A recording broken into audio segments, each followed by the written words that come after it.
নাগৰিকত্ব সংশোধনী বিলৰ বাতিলৰ দাবীত উত্তাল ডিফু চহৰ আছুৰ নেতৃত্বত মুখ্যমন্ত্ৰী সৰ্বানন্দ সোণোৱাল আৰু ৰাজ্যিক বিজেপি সভাপতি ৰঞ্জিত দাসৰ পুত্তলিকা দাহ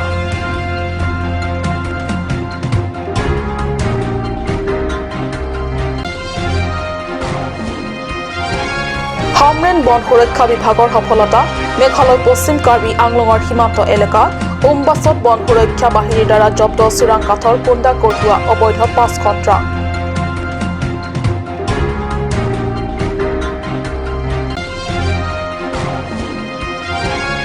পশ্চিম কাৰ্বি আংলঙত অব্যাহত হাতী মানুহৰ সংঘাত জেংখা পেট্ৰলিং পোষ্টৰ অধীনত মাছনিশা ৰংপি গাঁৱৰ মানিক ৰংহাঙৰ গৃহ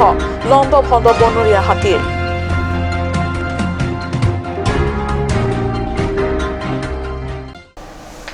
নমস্কাৰ অসমীয়া প্ৰাইম টাইমলৈ স্বাগতম জনাইছো ষ্টুডিঅ'ত মই সঞ্চিতা তেৰণপি আগবাঢ়িছো প্ৰথমটো খবৰলৈ সমগ্ৰ অসমৰ লগতে নাগৰিকত্ব সংশোধনী বিলৰ বাতিলৰ দাবীত কাৰ্বি আংলঙৰ ডিফু চহৰ উত্তাল হৈ পৰে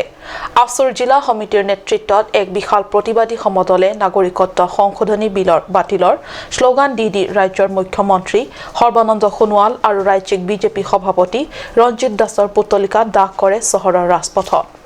জাতিধ্বংসী নাগৰিকত্ব সংশোধনী বিল 2016ৰ বাতিলৰ দাবীত উত্তাল অসম এনে সময়তে যোৱা 27 জানুৱাৰীত নলবাৰী জিলাত নাগৰিকত্ব সংশোধনী বিলৰ সন্দৰ্ভত আছুৰ সভা অনুষ্ঠিত হৈ থাকোঁতে উপস্থিত ছাত্ৰ নেতা তথা সদস্যসকললৈ বিজেপিৰ একাংশ গুণ্ডা বাহিনীয়ে শিলগুটি দলিয়াই আক্ৰমণ চলায়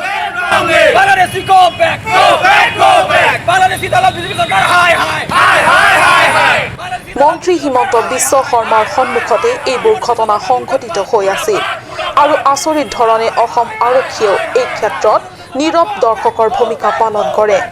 নাগৰিকত্ব সংশোধনী বিধেয়ক 2016লৈ বাতিল কৰিছে গোটেই সমগ্ৰ অসম জুই জ্বলি আছে তাৰ উপলক্ষে কৰি যোৱাকালি সদৌ নলবাৰী ছাত্ৰ সন্থা নাগৰিকত্ব সংশোধনী বিধেয়ক লৈ যোৱাকালি প্ৰতিবাদ কৰিছে য'তনো বিজেপি চৰকাৰে পাহৰি গৈছে যে ভাৰত এটা গণতান্ত্ৰিক দেশ দেশত মানুহৰ অধিকাৰ আছে প্ৰতিবাদ কৰিবলৈ আৰু সদৌ নলবাৰী ছাত্ৰ সন্থা যোৱাকালি শান্তি সম্পূৰ্ণভাৱে যোৱাকালি আন্দোলন কৰিছে য'তনো বিজেপি দাদাগিৰি আৰু বিজেপি দাদালগিৰিহে যোৱাকালি যিহেতু গুণ্ডামি কৰিছে আৰু যিহেতু আছু কৰ্মীক আক্ৰমণ কৰিছে তাৰ আমি নিন্দা কৰিছোঁ লগতে অসম চৰকাৰ আৰু কেন্দ্ৰীয় চৰকাৰ জনাটো উচিত যে অসম আৰু উত্তৰ পূৰ্বাঞ্চলত কোনো পধ্যে নাগৰিকত্ব সংশোধনী বিধেয়ক 2016 কোনো পধ্যে নামানে তাৰ লগে লগে অসমত যিহেতু ভয়াৱহ চলি আছে কোনো আৰু অসমৰ মুখ্যমন্ত্ৰী সৰ্বানন্দ সোণোৱাল তেখেত জনাই দিয়া উচিত তেখেতক জাতীয় নায়ক হিচাপে এটা নাম দিছে কিন্তু আজি এক খলনায়ক হৈছে আজি তেখেতে অসমক ৰক্ষা কৰিব পৰা নাই তেখেতে বিজেপি চৰকাৰে নেতৃত্ব লৈ বিদেশী সকলক অসমত সংস্থাপন দিব বুলি ষড়যন্ত্ৰ চলাইছে গতিকে আমি অসম ছাত্ৰ সন্থা এইটো কোনো পধ্যে আমি মানি ল'ব নোৱাৰোঁ যিহেতু খিলঞ্জীয়া দেশ আমি খিলঞ্জীয়া আজিলৈকে হৰা নাই আৰু নাহাৰো আৰু ভৱিষ্যতলৈকেও আমি হাৰ নামাৰোঁ আমি যেতিয়ালৈকে আমাৰ গাঁতত তেজ আছে তেতিয়ালৈকে আমি নাগৰিকত্ব সংশোধনী বিধেয়ক 2016লৈ আমি যুঁজিম আৰু লাগিম আৰু এই সন্দৰ্ভত আজি সৰ্বানন্দ সোণোৱাল আৰু ৰাজ্যিক বিজেপি সভাপতি ৰঞ্জিত দাসৰ পুতলিকা দাহ আমি প্ৰতিবাদ কাৰ্যসূচী লোৱা হৈছে এই ঘটনাৰ প্ৰতিবাদ আৰু নাগৰিকত্ব সংশোধনী বিলৰ প্ৰত্যাহাৰৰ দাবীত উলিওৱা আছুৰ সমদলে ডিফুৰ ৰাজপথত দিন দুপৰতেই মুখ্যমন্ত্ৰী সৰ্বানন্দ সোণোৱাল আৰু ৰাজ্যিক বিজেপি ৰঞ্জিত দাসৰ পুত্তলিকা দাহ কৰে মংগল ইংহে ৰিপৰ্ট কাট নিউজ ৰাজ্যৰ বিভিন্ন বনাঞ্চলত চোৰাং কাঠৰ অসৎ ব্যৱসায়ীসকলৰ ৰমৰমীয়া বেহাই নিদ্ৰা হৰণ কৰিছে ৰাজ্যৰ বন বিভাগক হাতত ঢাল নাই তৰোৱাল নাই নিধিৰাম চৰ্দাৰ হেন ৰাজ্যৰ বন বিভাগে সমগ্ৰ বনাঞ্চল সুৰক্ষা দিব পৰাকৈ নাই বনকৰ্মীৰ হাতত প্ৰয়োজনীয় বন্দুক গুলিকে ধৰি সামগ্ৰী চুবুৰীয়া মেঘালয় ৰাজ্য আৰু অসম পশ্চিম কাৰ্বি আংলং জিলাৰ উমবাছত বিগত বহুদিনৰে পৰা অসৎ ব্যৱসায়ীসকলৰ চোৰাংকৈ চলাই অহা মূল্যৱান কাঠৰ মুকলি বেহা বিগত বহুদিনৰে পৰা মেঘালয় পশ্চিম কাৰ্বি আংলঙৰ উমবাছ জংঘলৰ পৰা অবৈধভাৱে সৰবৰাহ কৰি আহিছে মূল্যৱান কাঠ জংঘলৰ পৰা কাটি বুজাই কৰি লৈ যায় মেঘালয়লৈ এক বিশ্বস্ত সূত্ৰ লাভ কৰা খবৰৰ ভিত্তিত হামৰেনস্থিত বন বিভাগৰ অধীনৰ বন সুৰক্ষা বিভাগ বিষয়া ভোগেশ্বৰ তেৰণৰ নেতৃত্বত বন সুৰক্ষা বাহিনীয়ে 25 জানুৱাৰীৰ পৰা কটকটীয়া পহৰা দিয়া ব্যৱস্থা কৰে। বন সুৰক্ষা বাহিনী পৰিশ্ৰম পথলৈ যোৱা নাছিল। যোৱাকালি পুৱতি নিশা দলটোৱে উমবাছ জংঘলৰ লুংলুঙীয়া পথেৰে মেঘালয় অভিমুখে শাৰী পাতি যায়। ঠিক সেই সময়তে বন সুৰক্ষা বাহিনীয়ে জব্দ কৰিবলৈ সক্ষম হয় অবৈধভাৱে কাটি নিয়া মূল্যৱান কাঠসহ 5খনকৈ মেঘালয় নম্বৰ প্লেটযুক্ত ট্ৰাক। ইলিগেল পাইন ফেলিং হৈ আছিলে। এই খবৰটো আমি বিশেষ এটা চ'ৰ্চৰ পৰা পাইছিলোঁ প্ৰায় 24 তাৰিখৰ পৰা, আৰু সেই চ'ৰ্চটো আমি ছাকচেছ কৰিবলৈ সফলতা অৰ্জনৰ কাৰণে 24 তাৰিখৰ পৰা আমি আমাৰ অফিচৰ পৰা ওলাই আহি আজি 28 তাৰিখে এই সফলতা আমি দেখিবলৈ পাইছোঁ। ইয়াৰ মাজত খোৱা বোৱা দুখৰ ভাগৰটো অকল মই নহয়, মোৰ গোটেই ষ্টাফকেই মই কণ্ট্ৰল কৰিব নোৱাৰোঁ, এনেকুৱা অৱস্থাও আমি সন্মুখীন হৈছোঁ। আৰু আজি যিকেইখন গাড়ী আমি 5খন ধৰিছোঁ, ড্ৰাইভাৰৰ অলপ অসুবিধাৰ কাৰণে বা শ্বৰ্টেজৰ কাৰণে হয়তো আমি আজি ৰাতিমানহে হামৰেন গৈ পাম। প্ৰথমে মই ৱেষ্ট কাৰ্বি আংলঙৰ বিশেষকৈ বৰ্ডাৰত বসবাস কৰা আমাৰ কাৰ্বি, নেপালী, খাচীয়া বন্ধুসকলৰ প্ৰতি মোৰ অনুৰোধ এটা থাকিব। আমাৰ যিটো ডিছপুটেড এৰিয়া অসম আৰু মেঘালয় সীমাত বহুত গছ গছনি নষ্ট হৈছে। আমি বহুতবাৰ তেখেতসকলক আমি অনুৰোধ ৰিকুৱেষ্ট কৰিছিলোঁ যে অন্তত ফৰেষ্টৰ লগত কপাৰেশ্যন কৰিব লাগে, কিন্তু আজি তাৰিখ পৰ্যন্ত আমি সেইটো সম্পূৰ্ণৰূপে আমি কপাৰেশ্যন কৰা দেখা পোৱা নাই। তেওঁলোকে টিভিয়ে মেলে মিটিঙে বহুত কথা কয়, কিন্তু কামত আমি আজিলৈকে তেখেতসকলৰ পৰা কোনো সঁহাৰি পোৱা নাই। যিটো চেষ্টাৰ কাৰণে আজি আমি সমূহ প্ৰটেকশ্যন ষ্টাফ প্লাছ মোৰ কান্ধুলিৰ ষ্টাফ, আৰ্মছ পাৰ্চনেল আৰু মোৰ ফৰেষ্ট ষ্টাফ হৈ আজি 1 সপ্তাহৰ পৰা আমাৰ এই প্ৰচেষ্টা আছিলে, আৰু যিটো প্ৰচেষ্টা আজি আমাৰ সৌভাগ্য হয় আৰু আমাৰ দুখ ভাগৰ কষ্টৰ আমি আজি ছাকচেছ হৈছোঁ। 6খনকৈ গাড়ী আমি প্ৰথমতে আমি ডিটেইন কৰিবলৈ বিচাৰিছিলোঁ, কিন্তু ভাগ্যক্ৰমে এজন মোৰ ষ্টাফক অলপ বাকী গাড়ীখন চেপি মাৰি পেলাবলৈ, সেইখন যেনে তেনে পলাই সাৰিবলৈ পাৰিলে, কিন্তু বাকী 5খন আমি কেপচাৰ কৰিলোঁ, আমাৰ কাষ্টডিত ৰাখিলোঁ। আপোনালোকৰ ডিউটি কৰোঁতে কিবা অসুবিধা আপোনালোকৰ আছে নেকি? এতিয়া আমাৰ ডিউটি কৰিবলৈ যাওঁতে আমি বহুত অসুবিধা পাওঁ। বিশেষকৈ যোৱা ডিচেম্বৰ মাহৰ 27 তাৰিখে মেঘালয় আৰু অসমৰ সীমামূৰীয়া যিটো ঠাণ্ডা, সেই সময়ত মোৰ ষ্টাফ এজন ঢুকাইছিলে, যিটো হাৰ্টবিট কমি গৈছে ঠাণ্ডাত। তেনে সময়ত আমি ডিউটি কৰিবলগীয়া হয়। আমাৰ এটা মহৎ উদ্দেশ্য বা মোৰ এটা মডেল আছে, Karbi Anglong honourable CM sir লিৰাংহাং ছাৰৰ তেখেতৰ যিটো টিমৱৰ্ক, সেই বাণীটো, সেই কথাটো আজিলৈকে মোৰ মনত সদায় জীয়াই থাকে, আৰু সেই উৎসাহতে মই আজিও ডিউটি কৰি আছোঁ, যিমান কষ্ট কৰিম এই মাজেদি। ইপিনে বন কৰ্মী মজুত থকা গম পাই আটাইকেইখন ট্ৰাকৰ চালক তথা হেণ্ডিমেন উক্ত স্থানতে গাড়ী এৰি পলায়ন কৰে। হয়, বনাঞ্চল মূল্যৱান গছ তথা উদ্ভিদ আদি দিনে নিশাই সুৰক্ষা তথা নিৰাপত্তাৰ ব্যৱস্থাৰ বাবে বন বিভাগত নাই পৰ্যাপ্ত বন্দুক, গুলী তথা প্ৰয়োজনীয় সা সামগ্ৰী আৰু বনকৰ্মী। সেয়েহে বহু সময়ত চোৰাং ব্যৱসায় পৰা বন সুৰক্ষাৰ বাবে ব্যৰ্থ হৈ বন বিভাগ। কাৰ্বি আংলং স্বায়ত্ব পৰিষদ অধীনস্থ বন বিভাগৰ ঊৰ্ধ্বতন কৰ্তৃপক্ষই এই সন্দৰ্ভত গুৰুত্ব দিবনে? হামৰেনৰ পৰা সুন্দৰকৰ ৰিপৰ্ট, কাট নিউজ। পশ্চিম কাৰ্বি আংলঙত হাতী মানুহৰ সংঘাত যেন অন্তই নপৰিব। যোৱাকালি মাজনিশা জেংখা পেট্ৰলিং পষ্টৰ অধীনত সংঘটিত হয় পুনৰ বনৰীয়া হাতীৰ উপদ্ৰৱ। 3জনীয়া হাতীৰ এটা দলে ঘৰুৱা সামগ্ৰীৰ লগতে লণ্ডভণ্ড কৰি থৈ যায় জেংখা ৰংপি গাঁৱৰ মানিক ৰংহাঙৰ বাসগৃহ। পথাৰত ধান খেতি শেষ হোৱাৰ লগে লগে বনৰীয়া হাতীৰ লক্ষ্য হৈ পৰিছে গাঁৱৰ এলেকাৰ বাসগৃহ তথা বাৰীৰ ফচল।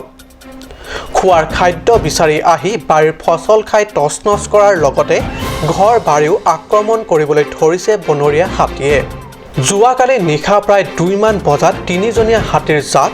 জেংখা ৰংপি গাঁৱলৈ সোমাই আহে আৰু ঘৰৰ চাল বেৰা উঠাই পেলাই দিয়ে। ঘৰৰ ভিতৰলৈ প্ৰৱেশ কৰি চাউল আদি খাই বিনষ্ট কৰাৰ লগতে আলমাৰীকে ধৰি বিভিন্ন ঘৰুৱা সা সামগ্ৰীৰ লণ্ডভণ্ড কৰে তিনিজনীয়া হাতীৰ জাকটোৱে Kewing nar ke banglo la silapu pen banglo jonfli banglo joni bang hadak lo thecholo engke jona bang pu si ghorai hadak hun pu pine ne la pu nang khere tap lo manang khere tap si mat ako habu pen tikang yang si pu wang mat dak nang rin no lo la mani tungke la pu buraburi kat lo pu ma ciklo cirbu sikat bere lo mat la hai pan heno thai lo hem painu thai lo jon ka long nar ke jonfli kona por molom 2 baji bag dulu bon la kuma hem lo rong hang hem amen ke mani rong hang এই ঘটনা খবৰ পোৱাৰ পিছত খেৰণী দক্ষিণ বনাঞ্চলিক কাৰ্যালয় বিষয়া তথা কৰ্মচাৰীসকল উপস্থিত হৈ ঘটনা পৰিদৰ্শন কৰে যদিও এই সন্দৰ্ভত বন বিভাগটোৱে এতিয়ালৈকে একো পদক্ষেপ গ্ৰহণ কৰা পৰিলক্ষিত হোৱা নাই খেৰণীৰ পৰা বীৰেন ইংহি ৰিপৰ্ট কাট নিউজ কাৰ্বি আংলং জিলাৰ অতি ভিতৰুৱা অঞ্চলৰ বাট পথৰ দুৰ্দশাৰ কথা সততে সকলোৰে চকুৰ আগত জিলাখনৰ মুখ্য সদৰ চহৰ ডিফুৰ চহৰৰ পৰা মাত্ৰ 2 বা 3 কিলোমিটাৰ ভিতৰত সোমালেও পৰিলক্ষিত হয় চহৰৰ গাতে লগা অঞ্চলতো উন্নয়নৰ নামত প্ৰকৃততে কি আপোনালোকক আমি দেখুৱাম ডিফু চহৰৰ সমীপৰে এখন পথ যি চৰকাৰৰ পৰা নিৰ্মাণৰ কোনো আশা দেখা নাই চৰকাৰলৈ বাট নাচাই হেহে অঞ্চলটোৰ কেইবাগৰাকী মহিলাসকলে মিলি নিৰ্মাণ কৰিছে পথ কিন্তু কোট চাও আহক আমাৰ এই প্ৰতিবেদন মুখ্য সদৰ চহৰ ডিফুলৈ সোমাই আহিলে যিকোনো পৰ্যটক বা বাহিৰৰ লোকে চহৰৰ উন্নয়নৰ নামত প্ৰধান পথ উপপথ তথা বজাৰ এলেকাৰ পথ দেখি নিশ্চয় নাভাবি নোৱাৰিব যে ডিফুখন মহানগৰী হ'বলৈ যেন আৰু বেছি দিন নাই কাৰ্বি আংলং স্বায়ত্তশাসিত পৰিষদত মুখ্য কাৰ্যবাহী সদস্য তুলিৰাম ৰংহাং নেতৃত্বাধীন বিজেপি চৰকাৰৰ বাদন্যতাত চাৰিওফালে জাকজমক আৰু ৰং বিৰঙৰ অট্টালিকা ইয়াৰ বিপৰীতে চহৰৰ পৰা 2 বা 3 কিলোমিটাৰ পথ অতিক্ৰম কৰি দেখিলে আপুনি নিজৰ চকুকে বিশ্বাস নকৰিব যে এনে ইমান শোচনীয় পথো আছে ডিফু চহৰত কিন্তু আছে বাবেইতো এয়া কেইবাগৰাকী মহিলাসকলে মিলি নিজৰ গাঁও বা চুবুৰীলৈ ইটা ইটো টুকুৰাৰ পিছত হিটো টুকুৰা পাৰি কেনেকৈ নিৰ্মাণ কৰি গৈছে পথ এয়া হৈছে ডিফু মেণ্টিলাৰ লগতে লগা ৰং মাৰ্জঙলৈ যোৱা পথ নিজৰ তথা কণ লৰা ছোৱালীবিলাক স্কুললৈ অহা যোৱা কৰিবলৈ সুবিধাৰ বাবে এইদৰে পথ নিৰ্মাণত লাগিবলৈ বাধ্য হৈছে মহিলাসকল বিজেপি চৰকাৰৰ কোটি কোটি ব্যয় সাপেক্ষে পথ নিৰ্মাণৰ আঁচনিত অন্তৰ্ভুক্ত হোৱা নাই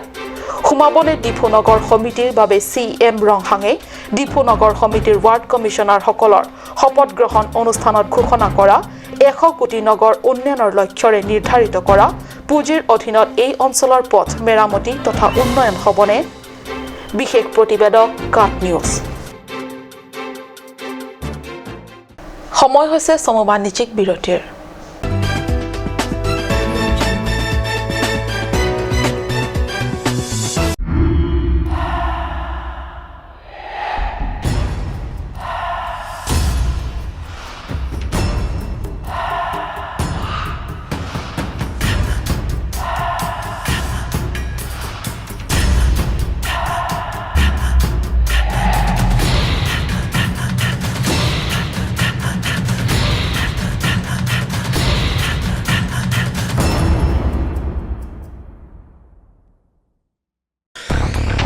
First time at DIFU,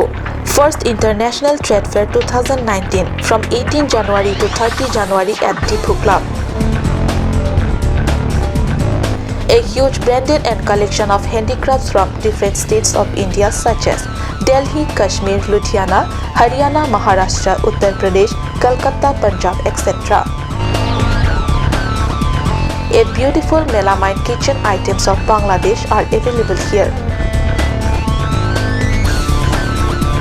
You will get all the needful and householding accessories including food items here.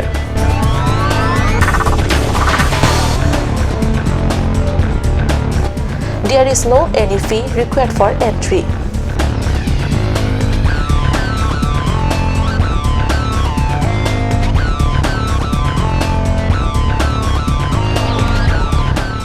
Please tap in Rose Gold, a newly opened beauty parlor one step to the world of fashion.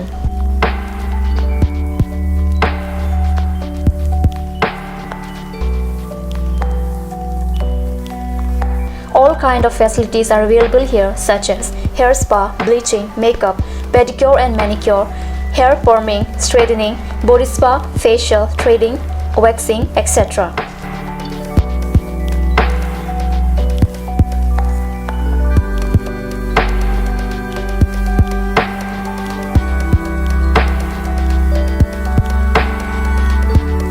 For more information, please contact 6001863460.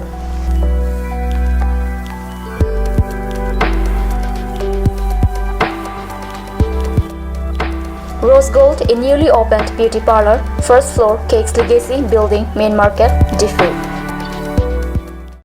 আজিকালি যিকোনো party মানে কাঞ্জ juice বাইদি বেটো কমলাটো খাইছিলি না আনাৰসৰটো পাহাৰীয়া কমলা আৰু আনাৰসৰ পৰা তৈয়াৰ কৰা কাঞ্জ জুচ সম্পূৰ্ণ বিশুদ্ধ কাঞ্জ জুচ খাওক জীৱনৰ মজা লওক কাঞ্জ জুচ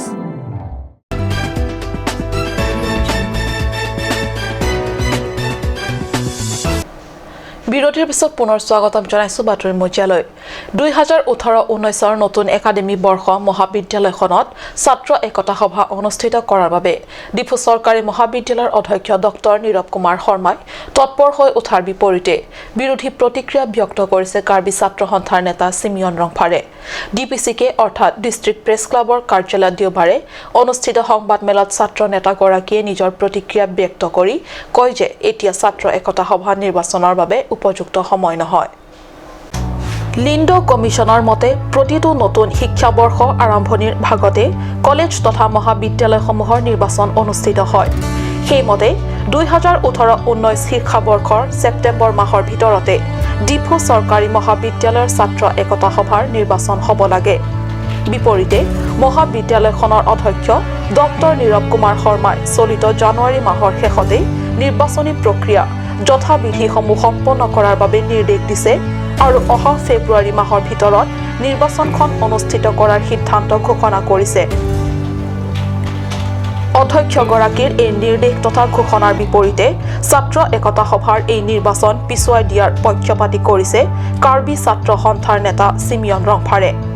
জিলা প্ৰেছ ক্লাব কাৰ্বি আংলঙৰ কাৰ্যালয়ত দেওবাৰে অনুষ্ঠিত কৰা এক সংবাদ মেলত কেএছএ কেৱাইডিঅ আৰু ডিফু চৰকাৰী মহাবিদ্যালয়ৰ ছাত্ৰৰ হৈ সিমিয়ন ৰংফাৰে যিহেতু 2018-19 নতুন শিক্ষাবৰ্ষ আৰম্ভণি মাহতে নিৰ্বাচনী নহল মহাবিদ্যালয়ত বৰ্তমান বিভিন্ন পৰীক্ষা চলি আছে আৰু অহা ফেব্ৰুৱাৰী মাহতে ষাণাশিকৰ প্ৰথম বাৰ্ষিকৰ পৰীক্ষাসমূহ হ'ব এনে পৰিপ্ৰেক্ষিতত মহাবিদ্যালয়খনৰ ছাত্ৰ একতা সভাৰ নিৰ্বাচন অনুষ্ঠিত কৰাটো ভাল নহ'ব The whole process for election যেটো Diphu gov college student union ছ'চাইটিৰ কাৰণে এইটো যিটো ইলেকশ্যন 2018-19 ছেশ্যনটো হোল প্ৰচেছটো জানুৱাৰী 28 আৰু ফেব্ৰুৱাৰী 6 ভিতৰতে খতম কৰিব আৰু date of polling will be on 6 of February 2019 ইয়াত আমি অপ'জ কৰিছোঁ কিয়নো এটা প্ৰিন্সিপাল ডিফু গভৰ্ণমেণ্ট কলেজে ক'লে যে আজ পাৰ লিংডো কমিশ্যন মতেহে Diphu gov college student union বডিটো ইলেকশ্যনটো হ'ব আমি যোৱা নৱেম্বৰ 11, 2018 আমি তাত মেমৰেণ্ডাম দিছে জগত সিং টিচাৰ কাৰণে কিয়নো লিংডো কমিশ্যনত লিখা আছে যে একাডেমিক সেশন ষ্টাৰ্ট হ'লে 4 to 8 weeks মাজতে that means by lately হ'লেও ছেপ্টেম্বৰ লাষ্ট মাহতেটো ইলেকশ্যন হ'বই লাগিব কিন্তু আমি দেখিছোঁ ইলেকশ্যনটো ছেপ্টেম্বৰ মাহত নহ'ল অক্টোবৰ মাহত নহ'ল নৱেম্বৰ মাহত নহ'ল ডিচেম্বৰ মাহত নহ'ল জানুৱাৰী এতিয়া ফেব্ৰুৱাৰী মাহতে হ'ব এইটো কিহৰ কাৰণে what is the reason behind for not holding the election as per the due date এইটো প্ৰশ্ন আজি মই নীৰৱ কুমাৰ শৰ্মা প্ৰিন্সিপাল ডিফু কলেজ কাৰণে মোক সুধিব বিচাৰিছোঁ কাৰণে এটা এনকুৱাৰী চলি আছে as per লিংডো কমিশ্যনো হি ইলেকশ্যনটো অন টাইম এইটো কৰা নাই that also without any reason গতিকে এইটো ভয় খোৱাৰ কাৰণেহে নীৰৱ কুমাৰ শৰ্মা এটা ইলেকশ্যন পাতিছে নেকি যদি এনেকুৱা হয় তেতিয়াহ'লে he is a very third class principal হয় আৰু ষ্টুডেণ্টছৰ ফিউচাৰ কাৰণে যি চিন্তা নকৰা প্ৰিন্সিপাল হয় আৰু হি অতি শীঘ্ৰে নিজৰ প্ৰিন্সিপাল এইটো পষ্টটো ৰিজাইন কৰিব লাগিব বুলি মই আপোনালোকক জনমত কৈ দিব বিচাৰিছোঁ আৰু মই ৰিকুৱেষ্ট কৰিছোঁ কম্পিটেণ্ট অথৰিটি আমাৰ Karbi Anglong autonomous council including CM তুলাম নহাং তেওঁলোকে নিজৰ কাৰ্বি আংলঙৰ এটাহে কলেজ আছে গভৰ্ণমেণ্ট কলেজ এটা চিন্তা কৰিব লাগিব ষ্টুডেণ্টছৰ ফিউচাৰ কাৰণে চিন্তা কৰিব লাগিব আৰু যি ইনকুৱাৰী বহাইছে নীৰৱ কুমাৰ শৰ্মা এগেইনষ্টত এইটো অতি সোনকালে এইটো ৰিপৰ্টটো ওলাই পেলাই নীৰৱ কুমাৰ শৰ্মাৰ কাৰণে আজ পাৰলো তাক পানিছমেণ্ট দি ইয়াত ডিফুগড় কলেজৰ পৰা আঁতৰাই দিব লাগে বুলি আপোনালোকৰ চেনেল মাধ্যমত মই কৈ দিব বিচাৰিছোঁ মংগল ইংঘে ৰিপৰ্ট কাট নিউজ কাৰ্বিসকলৰ 5টা ফৈদৰ মাজত এজাং লিজাং তুনজাং ক্ৰঞ্জাং আৰু হানজাং আদিয়ে প্ৰধান পশ্চিম কাৰ্বি আংলঙৰ বৈঠালাংছত বিগত বছৰৰ পৰা অনুষ্ঠিত হৈ আহিছে এই 5টা ফৈদৰ মাজত ফুটবল কাপ টুৰ্ণামেণ্ট এবাৰ তৃতীয় সংখ্যক ফুটবল কাপ টুৰ্ণামেণ্টৰ দেওবাৰে অনুষ্ঠিত হয় অন্তিমখন খেল অন্তিম আৰু চূড়ান্ত খেলত অৱতীৰ্ণ হয় লিজাং আৰু হানজাং ফৈদৰ মাজত খেলত 4-0 গলৰ ব্যৱধানত লিজাং ফৈদে হানজাং ফৈদক হৰুৱাই বিজয়ী হয় প্ৰয়াত লংচিং সেনাৰ আৰু নিৰলা তেৰাংপীৰ সোঁৱৰণিত এইবাৰৰ সৈতে 3টা বছৰ ধৰি অনুষ্ঠিত কৰি আহিছে কাৰ্বিসকলৰ প্ৰধান 5টা ফৈদৰ মাজত ফুটবল ক্লাব টুৰ্ণামেণ্ট আজি অন্তিম আৰু চূড়ান্ত খেলখনত লিজাং আৰু হানজাং ফৈদ অৱতীৰ্ণ হয় খেলৰ আৰম্ভণিতে দুয়োটা দলে উন্নত প্ৰদৰ্শনেৰে খেলখন আগবঢ়াই নিয়ে যদিও লিজাং ফৈদৰ শক্তিৰ ওচৰত টিকিব নোৱাৰা হয় হানজাং ফৈদ লিজাং ফৈদে অৱশেষত ধাৰাসাৰে 4টা গ'ল দি হানজাং ফৈদক হৰুৱাই টছ-নছ কৰে অৰ্থাৎ 4-0 গ'লত হানজাং ফৈদৰ বিৰুদ্ধে লিজাং চূড়ান্ত বিজয়ী সন্মান অৰ্জন কৰিবলৈ সক্ষম হয় উল্লেখ্য চূড়ান্ত খেলখনৰ উপলক্ষে আয়োজিত বঁটা বিতৰণী সভাত গাঁওবুঢ়া তথা ৰাইজৰ উপস্থিতিত বিজয়ী দলটোক প্ৰশস্তি পত্ৰৰ লগতে বঁটা প্ৰদান কৰে Watatlangsor Prajason Inghe Report Cut News. Ajir Ohomia Prime Time Imanate Hamorisu, ধন্যবাদ।